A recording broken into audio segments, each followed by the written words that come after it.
Bismillahirrahmanirrahim. Assalamu alaikum. Students, hopefully you will be fine and enjoying good health in your homes.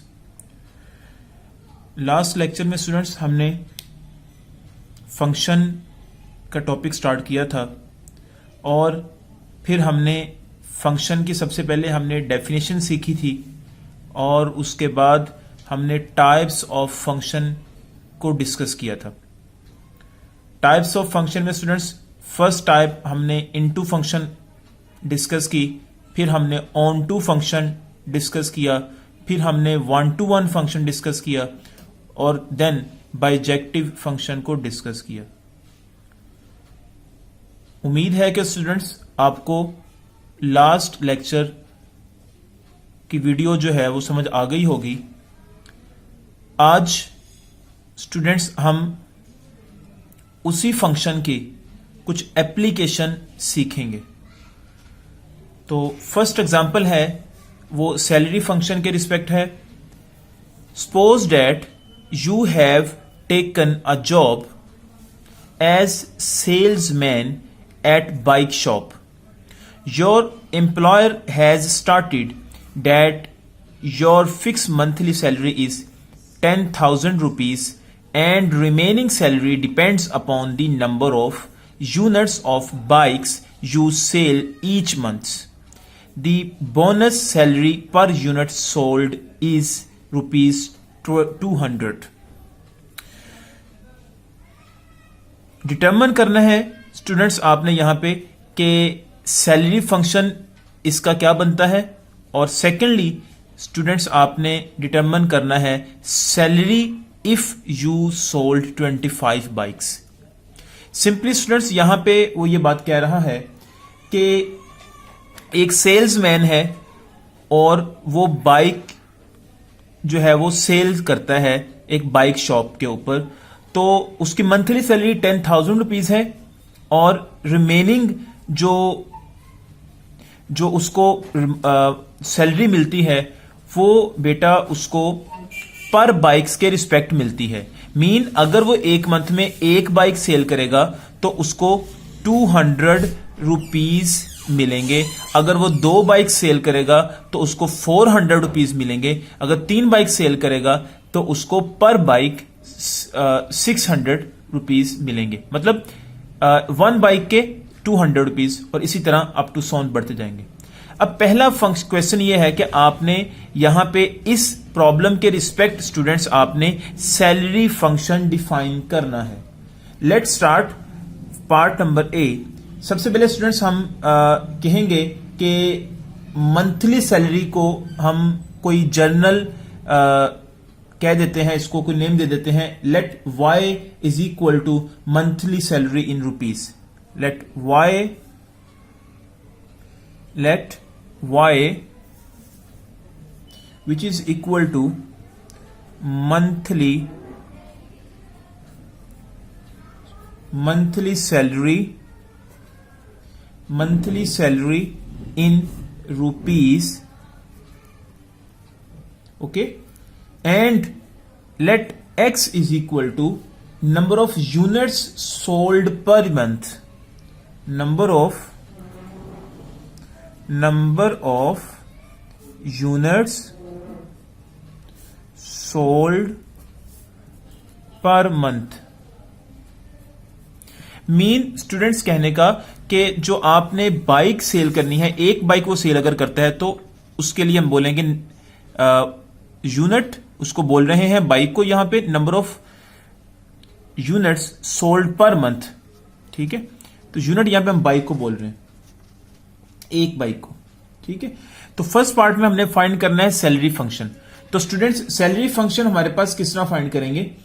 आपको पता है कि salary 10,000 rupees है, 200 पर बाइक वो लेता है. तो सैलरी फंक्शन इज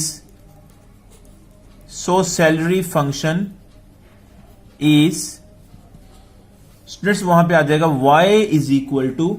अब y हमारे पास क्या है, monthly salary. Mean monthly salary total salary उसकी कितनी होगी, वो इस तरह होगी.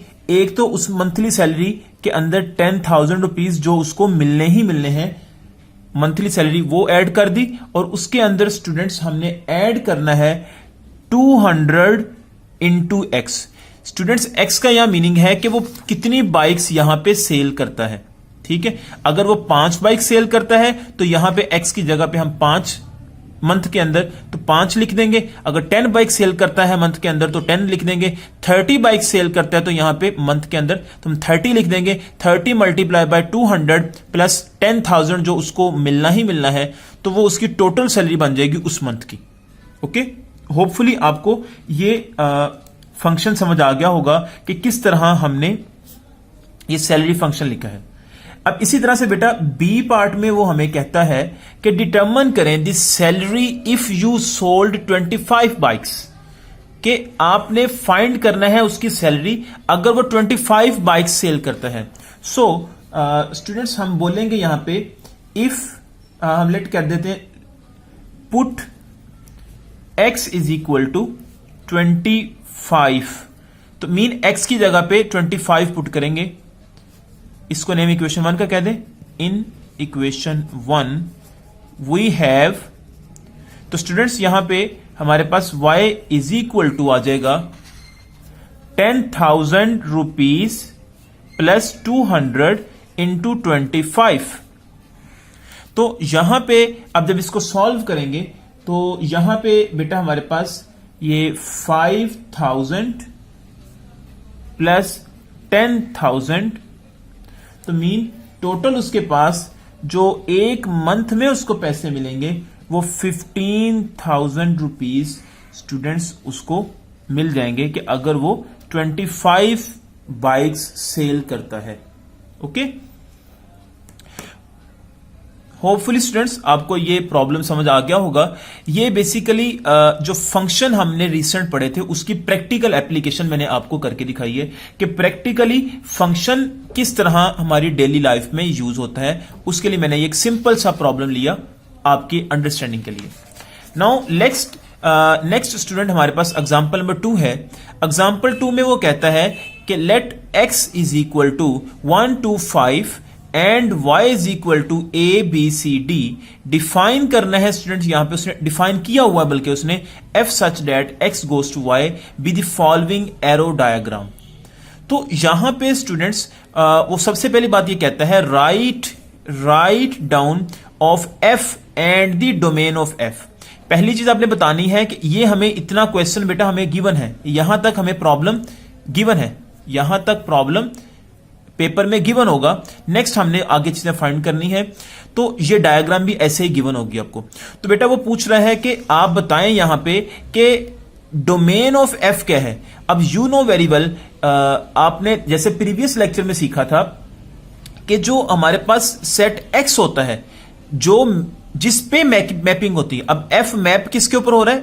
1 के ऊपर। एफ मैप किसके ऊपर हो रहा है? 2 के ऊपर। एफ मैप किसके ऊपर है? 5 के ऊपर। तो जिसके ऊपर मैपिंग होती है वो सारी की सारी हमारे पास डोमेन होती है उस फंक्शन की। तो फर्स्ट ऑफ ऑल जो उसने हमसे चीज पूछी थी यहां पे, वो डोमेन पूछी थी। तो मैं लिखता हूं यहां पे स्टूडेंट्स, डोमेन इस प्रॉब्लम की क्या होगी? डोमेन ऑफ एफ जो हमें यहां पे ये फंक्शन था उसकी डोमेन क्या बनेगी हमारे पास? 1, 2 एंड 5।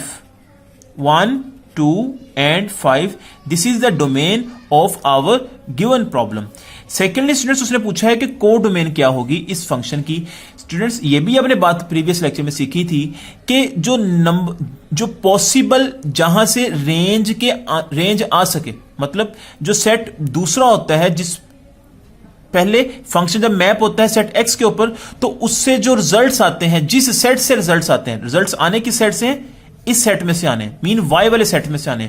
तो टोटल हमारे पास जो यहां पे टोटल जो टोटल हमारे पास यहां पे जो पॉसिबल रेंज जहां से आ सकती है बेटा, वो टोटल का टोटल हमारे पास वो को डोमेन कहलाता है उस फंक्शन एफ का। तो मैं लिखूंगा यहां पे को डोमेन ऑफ एफ जो होगा यहां पे स्टूडेंट्स, वो हमारे पास आएगा set A, B, C and D. Okay, तो ये हमारे पास टोटल उसका जो है वो को डोमेन आ जाएगा फंक्शन का। अब फर्स्ट पार्ट में स्टूडेंट्स वो हमसे पूछ रहा है कि फाइंड फाइंड करें कि f of 1, f of 2 and f of 5 क्या है। बेटा सिंपली आपने देखना है यहां पे गौर से अगर कि f जब ऑपरेट होता है 1 के ऊपर, मीन f जब ऑपरेट होता है 1 के ऊपर, तो इस डायग्राम में हमें नजर आ रहा है कि उसका आंसर जो आएगा वो a आएगा। तो मैं लिख दूंगा यहां पे वो a हमारे पास यहां पे उसका रिजल्ट आ जाएगा। ओके, सिमिलरली स्टूडेंट्स, जब f ऑपरेट होता है 2 के ऊपर, उसने पूछा होगा हमसे कि ये भी बताएं, जब 2 के ऊपर ऑपरेट होता है, अब देखिए यहां पे डायग्राम के अंदर f जब ऑपरेट होता है 2 के ऊपर, ये f ऑपरेट होता है जब 2 के ऊपर, तो वहां से रिजल्ट देता है d। वहां से रिजल्ट क्या देता है? d। मैं लिखूंगा यहां पे, तो उसका रिजल्ट क्या आ जाएगा? d। ओके, इसी तरह से स्टूडेंट्स वो कहता है कि f ऑफ 5 का रिजल्ट बताएं, तो f जब 5 के ऊपर ऑपरेट होता है तो वहां से रिजल्ट भी देता है वो d। तो ये d आ जाएगा। तो दीज, ठीक है, ये हमने फाइंड कर लिया। अब नेक्स्ट बी पार्ट में स्टूडेंट्स वो बोलता है what is the range of f। अब आपको स्टूडेंट्स इस बात का, आपने ये भी प्रीवियस लेक्चर में बात सीख ली थी कि रेंज क्या होती है। रेंज बेटा उसको बोलते हैं कि f जब ऑपरेट होता है सेट के ऊपर, ठीक है, f जब सेट x के ऊपर ऑपरेट होता है तो वहां से जो उसके रिजल्ट्स आते हैं, जो उसके आंसर आते हैं, वो उसकी बेसिकली डोमेन, उसकी रेंज होती है। जो पॉसिबल आंसर होते हैं वो उसकी कोडोमेन होती है, लेकिन जो उसके एग्जैक्ट रिजल्ट्स आते हैं वो उसकी रेंज होती है। तो यहां पे बेटा उसके रिजल्ट्स क्या आए हैं? A, D और D। तो मैं कह सकता हूं यहां पे रेंज ऑफ f जो होगा वो बेटा हमारे पास यहां पे which is equal to set point A and D। अब बेटा D यहां पे 2 टाइम्स है, तो आपको पता है सेट के अंदर कोई भी चीज 2 टाइम्स नहीं आती, बिकॉज कि सेट की डेफिनेशन हमने ये सीखी थी कि उसके अंदर 3 चीजें होनी चाहिए सेट के अंदर। फर्स्ट थिंग क्या होनी चाहिए? वो कलेक्शन होनी चाहिए। सेट के अंदर कोई भी चीज जो है वो उसमें कलेक्शन लिखी होनी चाहिए। सेकेंडली वेल डिफाइंड होनी चाहिए, और थर्डली कि हमारे पास वो एलिमेंट्स डिस्टिंक्ट होने चाहिए। ठीक है, तो अगर मैं यहां पे D 2 टाइम्स लिख देता हूं तो मीन वो सेट की डेफिनेशन के अकॉर्डिंग नहीं रहता। डिस्टिंक्ट मीन कि वो मुख्तलिफ होने चाहिए, तो वो तो यहां पे सेम आ जाएंगे एलिमेंट्स। अगर 2D लिख देता हूं तो इस वजह से बेटा कोई भी चीज सेट के अंदर रिपीट नहीं लिखते, वो 1 टाइम लिखते हैं, खा वो जितनी मर्जी आए। ठीक है, तो यहां पे रेंज हम फाइंड कर चुके हैं। इसी तरह से बेटा C हमने जो फाइंड करना है वो यहां पे बोला हुआ उसने, represent f as a set of ordered pair. तो वो बोलता है कि जो आपने यहां पे डायग्राम सीखी है इसके आपने ऑर्डर्ड पेयर बनाने हैं। तो बेटा आपको पता है कि ऑर्डर्ड पेयर किस तरह बनते हैं कि f जब ऑपरेट में होता है 1 के ऊपर तो उसका आंसर A आ रहा है, f जब ऑपरेट होता है 2 के ऊपर उसका आंसर D आ रहा है, f जब ऑपरेट होता है 5 के ऊपर तो उसका आंसर BD आ रहा है। तो इसके ऑर्डर्ड पेयर कैसे बनाने हैं? तो हम बनाएंगे 1, A, 2, D एंड 5, D। जिस तरह मैपिंग हो रही है वैसे ही बनेगी। तो f which is equal to यहां पे आएगा 1, A, secondly 2, D and 5, D। तो ये बेटा हमारे पास क्या बन जाएंगे? इसकी हमने f को ऑर्डर्ड पेयर में लिख दिया। ऑर्डर्ड पेयर इसको बेटा किसको बोलते हैं? ऑर्डर्ड पेयर मीन ये जोड़े की शक्ल में लिखा गया।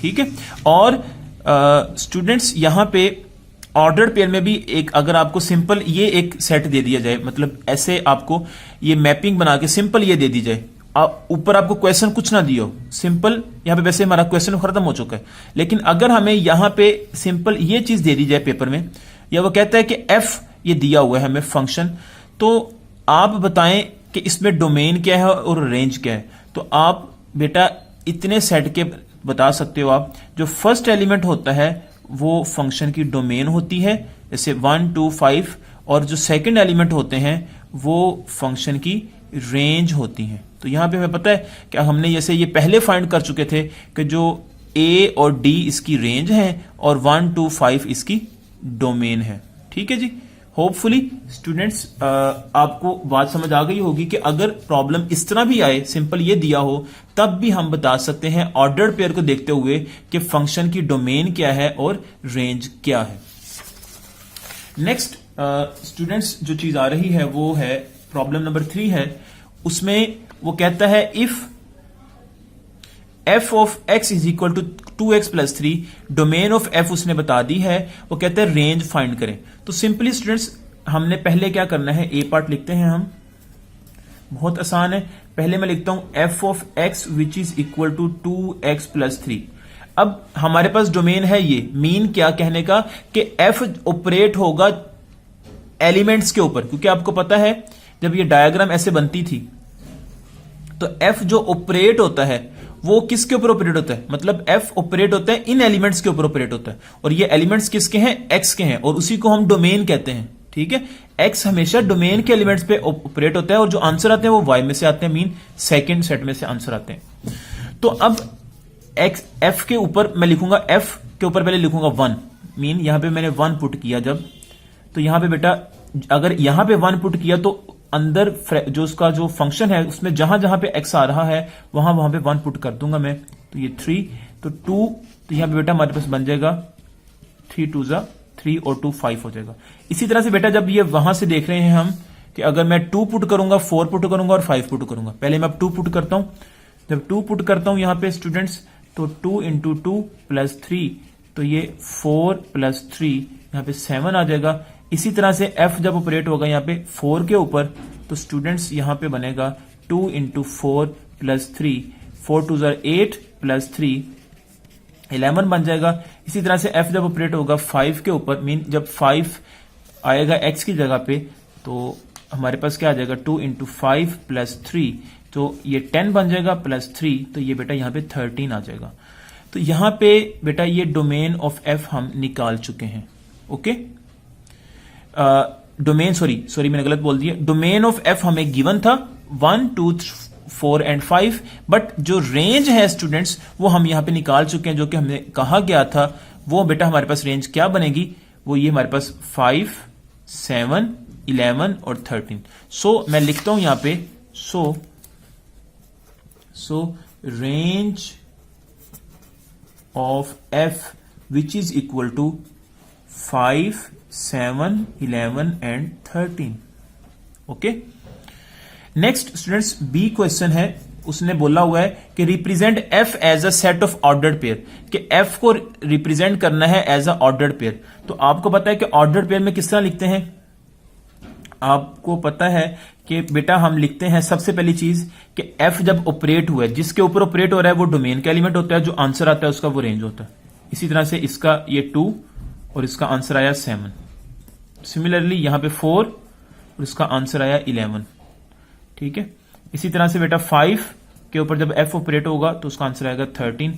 ये बेटा हमारे पास एफ आ जाएगा जो कि ऑर्डर्ड पेयर की फॉर्म में आ जाएगा। Okay, 1 5 2 7 4 11 and 5 13। ओके, अब बेटा थर्ड क्वेश्चन उसने दिया हुआ सी पार्ट, वो कहता है ड्रा अ एरो डायग्राम, कि आप डायग्राम बना के दिखाएं। तो बेटा हम इसको देखते हुए डायग्राम बना सकते हैं अपनी, देखें। अब यहां पे बेटा एफ हमारे पास ये फंक्शन है, ठीक है। अब जो पहले एलिमेंट्स हैं वो डोमेन के एलिमेंट्स हैं। ओके, 1 2 4 एंड 5, 1 2 4 एंड 5, और जो आंसर हमारे पास आए हैं वो कौन कौन से आए हैं, वो सेकंड एलिमेंट है 5 7 11 एंड 13। तो इसके साथ अटैचमेंट्स कर लें, 1 की अटैचमेंट 5 के साथ हुई है, 2 की अटैचमेंट 7 के साथ हुई है, 4 की 11 के साथ एंड 5 की 13 के साथ। तो इस तरह बेटा हम ये एरो डायग्राम बना सकते हैं। होपफुली आपको ये प्रॉब्लम भी समझ आ गया होगा। सिमिलरली स्टूडेंट्स,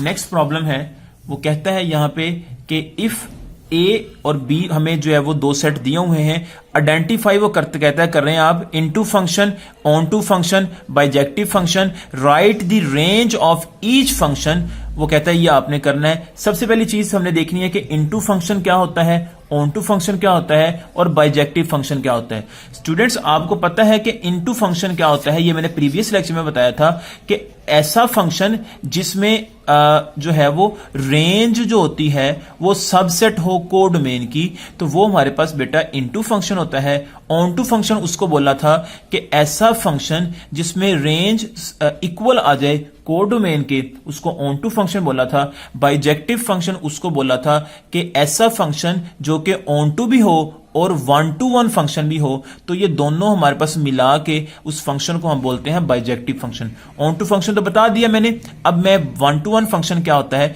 बेटा, आपको बोला था मैंने कि distinct element have distinct images, के सेट ए के अंदर या सेट एक्स के अंदर जो कि जिसको हम डोमेन बोलते हैं, जब उसके ऊपर एफ ऑपरेट होता है तो वहां से जो जितने भी आंसर आते हैं सेट बी या वाई के अंदर, वो हमारे पास हर एलिमेंट का इमेज डिफरेंट आता है, तो वो हमारे पास 1-to-1 फंक्शन होगा।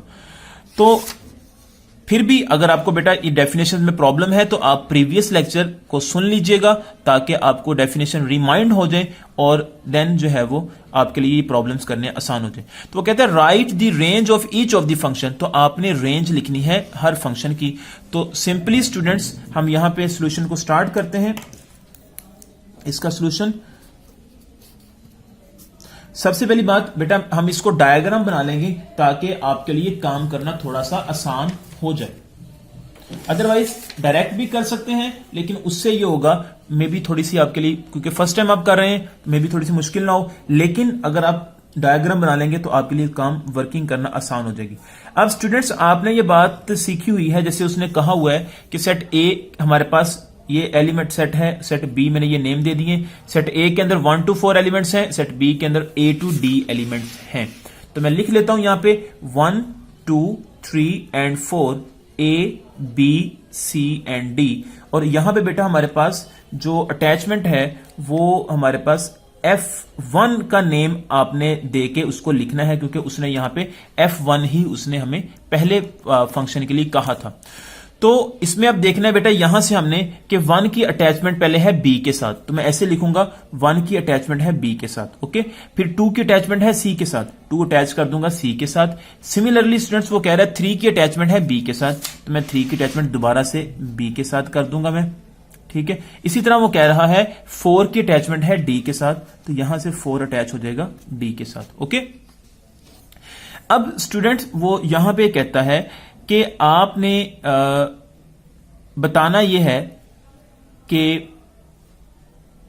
पहली बात तो उसने पूछी है कि right the range of each of the function.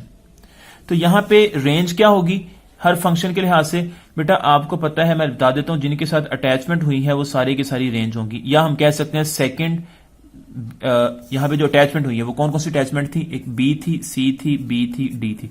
तो यहां लिख लें range of F1 which is equal to, वो आ जाएगी B, C, B, D। B 1 time लिखेंगे, B, C एंड D। ये स्टूडेंट्स हमारे पास उसकी रेंज आ जाएगी B, C एंड D। अब बताना है कि ये कौन सा फंक्शन बनता है। अब आपको पता है कि जो आपने इनटू फंक्शन की डेफिनेशन के रिस्पेक्ट काम करना है। सबसे पहली चीज आपने इनटू फंक्शन में ये सीखी थी कि डोमेन, चलें इधर लिख लेते हैं कि डोमेन ऑफ F1 जो आपने सीखी थी, आपने पता था आपको कि इनटू फंक्शन के अंदर डोमेन ऑफ F1 क्या होती थी कि सेट A के इक्वल आती थी, सेट A के, और यहां पे भी सेट A के साथ सारों के साथ अटैचमेंट हुई हुई है। इसी तरह रेंज आपको पता है ऑफ इनटू फंक्शन के अंदर क्या होती थी रेंज। अब देखें बेटा टोटल हमारे पास A, B, C, D थी, और इसमें अटैचमेंट जो है वो जिनके साथ अटैचमेंट हुई है B, C, D के साथ हुई है, तो वो हमारे पास रेंज है और टोटल कोडोमेन है। तो हम कह सकते हैं कि रेंज जो है वो सब सेट है, रेंज जो है वो सब सेट है किसका, को डोमेन का, को डोमेन ऑफ F1 फंक्शन, ठीक है। तो टोटल जो कोडोमेन था और जिसके साथ अटैचमेंट हुई थी वो रेंज थी। तो हमें नजर आ रहा है कि रेंज के सारे एलिमेंट, रेंज के अंदर एलिमेंट्स कौन से आते हैं ऑफ F1 के अंदर, B, C और D। ये सारे के सारे एलिमेंट किसके अंदर मौजूद है, टोटल सेट के अंदर जो कोडोमेन का है A, B, C, D के अंदर। तो सो हम कह सकते हैं कि ये डेफिनेशन हमारे पास किसकी थी, इनटू फंक्शन की। सो हम कह सकते हैं it is into function. This is लिख लें, this is into function, okay. तो ये आपका F1 हो गया सॉल्व। इसी तरह से बेटा आपने क्या करना है, F2 को सॉल्व करना है। अब F2 को चेक कर लेते हैं, यहां पे हम F2 को यहां पे चेक करते हैं।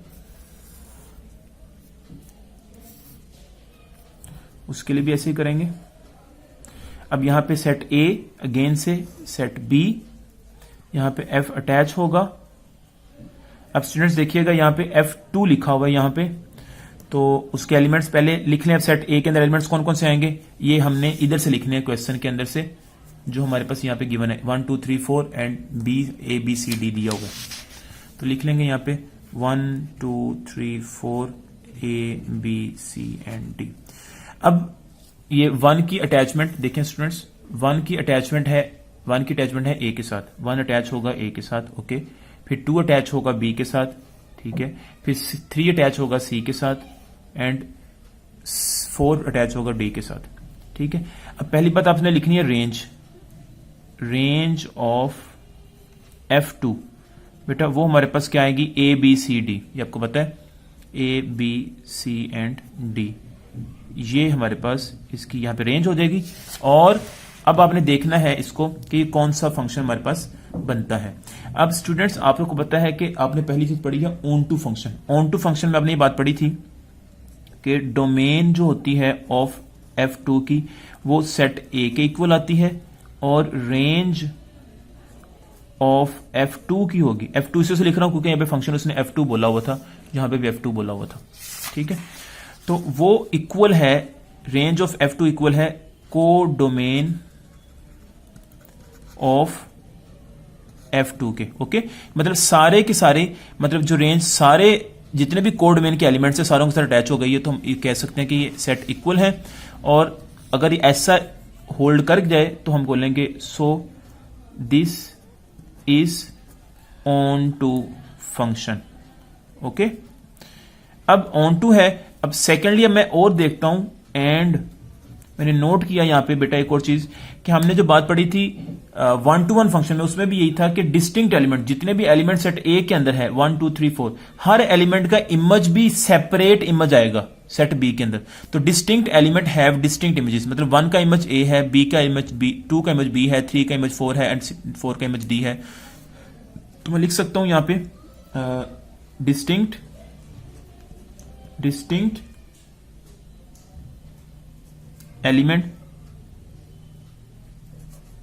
elements have distinct images, ठीक है।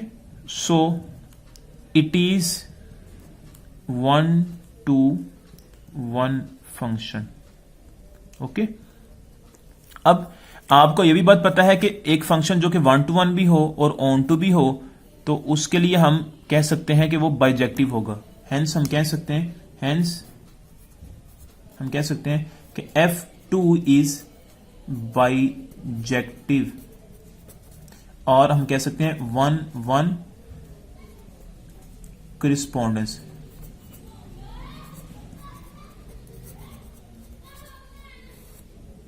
ठीक है। तो इसी तरह से बेटा आपने F3 भी निकालना है, F4 भी निकालना है और F5 भी निकालना है।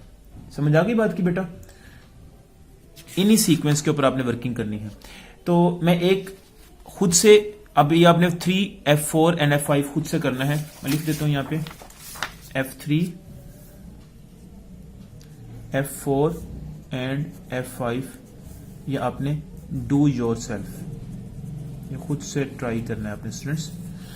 अब मैं एक सिंपल से वैसे खुद से एग्जांपल लेता हूं कि से बेटा अगर हमारे पास इस तरह से अटैचमेंट बनी हुई है, ए सेट के अंदर एलिमेंट्स हैं 1 2 और एक सेट बी है उसके अंदर एलिमेंट्स हैं, मैं कहता हूं ए बी और सी, और एफ के साथ ये ऐसे अटैच होता है, मे बी एफ फंक्शन है। तो मैं अगर लिखता हूं अटैचमेंट इस तरह से है 1 और 2 के, 1 ए के साथ अटैच है, 2 बी के साथ अटैच है। तो अब बेटा देखें यहाँ पे distinct element have distinct images, ठीक है। तो सो हम कह सकते हैं इट इज 1 to 1 फंक्शन, क्योंकि हमने सिर्फ डेफिनेशन पे फोकस करना है, बाकी किसी चीज पे फोकस नहीं करना। वो हमें नहीं पता कि वो जैसे मर्जी उसके रिजल्ट्स निकलते जाएं, लेकिन आपने डेफिनेशन जब फोकस करेंगे तो देन आपके लिए वर्किंग करना बेटा आसान होगी। अब ये 1 to 1 भी है, लेकिन आप देखते हैं गौर से तो बेटा यहाँ पे जो इनटू फंक्शन है उसकी कंडीशंस भी फुलफिल कर रही हैं। वो इनटू कंडीशन फंक्शन में हमने पढ़ा था कि जो सेट ए है वो ही डोमेन हो, वो ठीक है, और जो सेट बी जो हमारे पास आ रहा है उसमें बेसिकली क्या है कि स्टूडेंट्स के जो रेंज हमारे पास है वो सबसेट होगी वो को डोमेन की। तो रेंज हमारे पास क्या थी, ए और बी, और वो सबसेट है को डोमेन की जो कि ए बी और सी की है। तो सो हम कह सकते हैं also it is into function. ठीक है, इसी तरह से स्टूडेंट्स मैं एक और एग्जांपल लेता हूं यहां पे लाइक दिस कि एक मेरे पास यहां पे एक सेट ए है, इसी तरह से एक सेट यहां पे बी है। ये बेटा एफ ऐसे अटैच हो रहा है, F1 लिख लें आप इसको, 1 2 3 उसके अंदर 3 एलिमेंट्स हैं ऐसे ए और बी, इसके अंदर इधर एलिमेंट हैं। 1 अटैच हो रहा है इसके साथ, 2 अटैच हो रहा है बी के साथ, और 3 अटैच हो रहा है इसके साथ। तो स्टूडेंट्स यहां पे गौर से देखें तो हमारे पास जो कंडीशन होल्ड कर रही है वो कौन सी होल्ड कर रही है कि हमने, पहली बात है इनटू फंक्शन क्या है, इनटू फंक्शन नहीं हो सकता क्योंकि हमें पता है कि जो रेंज होगी वो सबसेट होनी चाहिए कोड डोमेन की, लेकिन ये तो इक्वल है, और इक्वल वाली कंडीशन हमने पढ़ी थी वो ऑन टू फंक्शन के अंदर। तो सो हम कह सकते हैं so it is onto function. अब क्या 1 to 1 है, 1 to 1 नहीं हो सकता क्योंकि 1 to 1 में पढ़ा था कि हर एलिमेंट का एक सिंगल इमेज होना चाहिए। जैसे यहां पे 2 और 3 है, इसका इमेज बी ही बन रहा है। ठीक है, तो इस वजह से हम कह सकते हैं कि ये ऑन टू नहीं होगा, 1 to 1 नहीं होगा, क्योंकि 1 to 1 में हमने पढ़ा था 1 to 1 फंक्शन में कि जैसे 1 का इमेज एक बन रहा है ना, ए बन रहा है, इसी तरह 2 का इमेज अगर बी बनता है तो 3 का इमेज के लिए कोई और एलिमेंट होना चाहिए था, लेकिन यहां पे ऐसा नहीं है बल्कि सेम ही बन रहे हैं इमेज। तो हम बोलेंगे कि ये हमारे पास 1 to 1 फंक्शन नहीं है, तो सो सिंपली ये ऑन टू फंक्शन ही है। तो इसी तरह बेटा आप जितनी प्रैक्टिस करेंगे तो आपके लिए ये समझने के लिए आपके लिए समझना ये आसान हो जाएगा। नेक्स्ट स्टूडेंट्स, एक लास्ट आपकी जो एक्सरसाइज है जो फंक्शन के रिस्पेक्ट डॉक्टर नुमान खालिद की बुक के ऊपर एक्सरसाइज नंबर 4 है, वो कहते हैं let f such that x goes to y be a function defined as this function where x और वाई उसने दिया हुआ है।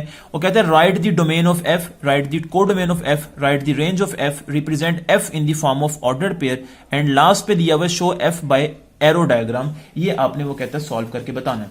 तो सिंपली स्टूडेंट्स पहले हम देखेंगे हमारे पास जो फंक्शन दिया हुआ है एफ ऑफ एक्स वो हमारे पास है 3x - 1। ठीक है, वो हमारे पास यहां पे फंक्शन दिया हुआ है, और f जब ऑपरेट होता है, f जब ऑपरेट होगा, पहले हमारे पास एलिमेंट्स हैं x के 0 2 4 और 6। f जब ऑपरेट होगा पहले 0 के ऊपर, तो हमारे पास यहां पे रिजल्ट आ जाएगा -1 आ जाएगा, क्योंकि 3 मल्टीप्लाई जब 0 से होगा तो आंसर 0 आएगा। इसी तरह f जब ऑपरेट होगा 2 के ऊपर स्टूडेंट्स, तो यहां पे जहां जहां पे x है वहां पे 2 आता जाएगा, तो 3 2 6 -1, तो यहां पे बेटा 5 रिजल्ट आ जाएगा। के ऊपर पहले 2 फिर उसके बाद 4, तो यहां पे x की जगह पे 4 आ जाएगा, -1, 4 3 12 -1, तो यहां पे 11 आ जाएगा। सिमिलरली बेटा यहां पे जब ये 6 के ऊपर ऑपरेट होगा, यहां से 6 लिया हमने, तो 3 इंटू एक्स की जगह पे 6 आ जाएगा, -1, तो ये 18 - 1 विच इज इक्वल टू 17 आ जाएगा। ओके स्टूडेंट्स, अब यहां पे ये हमारे पास क्या आ गई हैं, ये हमारे पास रेंज आई हैं, ये हमारे पास यहां पे क्या आई हैं, रेंज आई हैं। ओके, तो मैं लिख सकता हूं, पहली बार उसने बोला था हमसे ए क्वेश्चन में कि right the domain of F, तो ए पार्ट में मैं लिखता हूं पहली चीज कि डोमेन ऑफ एफ जो होगा वो जो एलिमेंट पुट किए हैं हमने, मतलब 0 2 4 एंड 6, ये हमारे पास बेटा डोमेन आ जाएंगी। क्या आ जाएगी, 0 2 4 and 6, this is a domain of function. And second में पूछा उसने को डोमेन पूछी हुई है, बी पार्ट में पूछता है को डोमेन। तो स्टूडेंट्स को डोमेन किसको बोलते हैं बेटा, जो को डोमेन होती है वो पॉसिबल आंसर्स होते हैं, जो जहां से आंसर आ सकते हैं। तो वो सेट वाई जो होगा वो हमारे पास को डोमेन का सारा होगा, जिसमें -1 से लेकर 17 तक एलिमेंट्स आएंगे। तो मैं लिखूंगा यहां पे कि को डोमेन जो होगी ऑफ एफ की बेटा वो हमारे पास आएगी -1 0 1 2 अप टू 17 तक आएगी। ओके, एंड सी बेटा उसने हमसे पूछा हुआ यहां पे कि right the range of F, तो रेंज ऑफ एफ जो होगा स्टूडेंट्स वो हमारे पास होगा, जो आंसर आए हैं -1, 5, 11 और 17, -1, 5, 11 और 17 जो पॉसिबल आंसर है ये हमारे पास रेंज आ जाएगी। और डी जो हमारे पास यहां पे दिया हुआ है स्टूडेंट्स वो है represent f in the form of ordered pair, कि आपने जो आंसर निकालने हैं ये वो उसको ऑर्डर्ड पेयर की फॉर्म में लिखना है। वो हमने प्रीवियस लिखना सीखा भी है कि अब देखें, अब 0 पुट किया तो आंसर -1 आ गया, वही आपने इधर लिख देना है। 0 पुट किया आंसर -1 आ गया। इसी तरह 2 पुट किया तो आंसर 5 आ गया। इसी तरह 4 पुट किया तो आंसर 11 आ गया। इसी तरह से 6 पुट किया तो 11 आपके पास 6 पुट किया और 17 आपके पास आंसर आ गया। ये आपने बेटा उसको रिप्रेजेंट एफ कर दिया इन the form of ordered pair कर दिया। ओके, लास्ट क्वेश्चन में बेटा वो कहता है show F by arrow diagram, कि आपने एरो डायग्राम की शक्ल में इसको बनाना है। तो मैं यहां पे साइड पे करके बना के दिखा देता हूं आपको स्टूडेंट्स। यहां पे हमारे पास एक्स फंक्शन था, एक्स सेट था, और यहां पे हमारे पास एक वाई उसने सेट दिया हुआ था। ये अटैचमेंट इसकी थी एफ फंक्शन के साथ, क्योंकि यहां पे उसने हमें फंक्शन जो बताया हुआ था वो एफ था। ओके, कि एक्स गोज टू वाई जाएगा। अब एक्स के अंदर जो एलिमेंट्स थे वो हैं 0, 2, 4 एंड 6, और जो वाई के अंदर एलिमेंट्स हैं -1, 0, 1, 2 अप टू सो ऑन। बेटा बोलता है यहां पे 2 के बाद मैं लिख देता हूं 5, ठीक है, फिर अप टू सो ऑन 11 और then up to so on ये 17 मैंने लिख दिए। ओके, तो ये हमारे पास उसका आंसर थे। अब जो हमारे पास इनकी हमने उसने कहा था एरो डायग्राम बनानी है, तो वो कैसे बनाएंगे कि जब एफ ऑपरेट हुआ 0 के ऊपर तो आंसर मेरे पास -1 आया, तो ये -1 इसकी तरह से बना दी अटैचमेंट। एफ जब ऑपरेट हुआ 2 के ऊपर तो आंसर यहां से आया 5 आया, ठीक है। इसी तरह जब एफ ऑपरेट हुआ 4 के ऊपर तो यहां से बेटा आंसर हमारे पास आ गया 11, और लास्ट पे जब 6 पे ऑपरेट होगा तो आंसर आएगा 17, ठीक है। तो इस तरह आपने ये ई पार्ट उसका आपने वो भी सॉल्व कर दिया। ओके, होपफुली स्टूडेंट्स आपको ये लेक्चर समझ आ गया होगा। If you have any question right in comment box. इंशाल्लाह हम ये हमारा फंक्शन का टॉपिक खत्म हो चुका है, और नेक्स्ट इंशाल्लाह हम मैट्रिक्स एंड डिटर्मिनेंट्स का जो चैप्टर है, जो टॉपिक आपका है वो हम स्टार्ट करेंगे। अल्लाह हाफिज।